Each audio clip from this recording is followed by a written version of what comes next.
Brothers and sisters, today we are talking about God, the divine reality. But I want to plant some seeds in your hearts and in your minds. And I thought the best way of doing this is by basically talking about three things. Number one, life is absurd without God. Number two, God is a reality. And number three, which I think is the most important, God wants to liberate you, your mind and your heart. So let's take this journey together.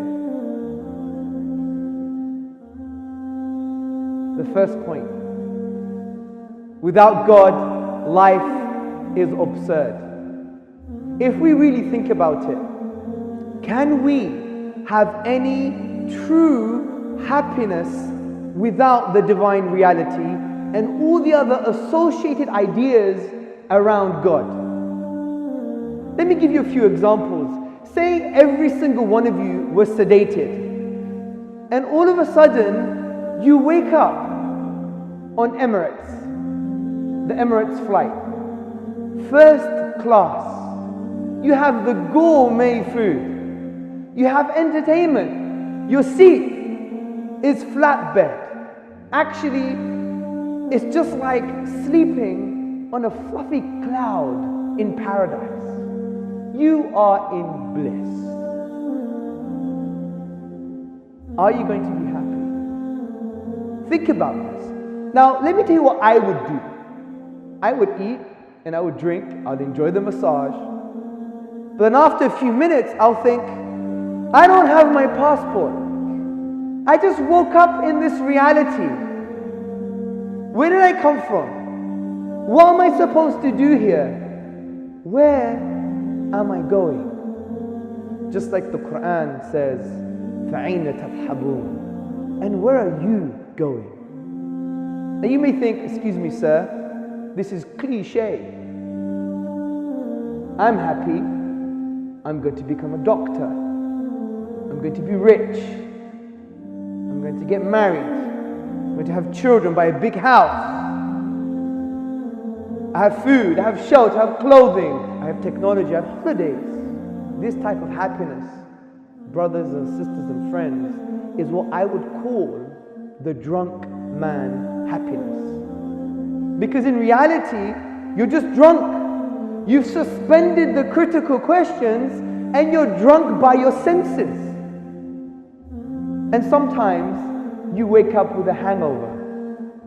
And that equates to, my internet's not working. She left me. I lost my job. I've gained 2 stone. So from this perspective, I want you to be critical thinkers and understand the implications of these examples. Because in reality, how can we claim that we have ultimate happiness?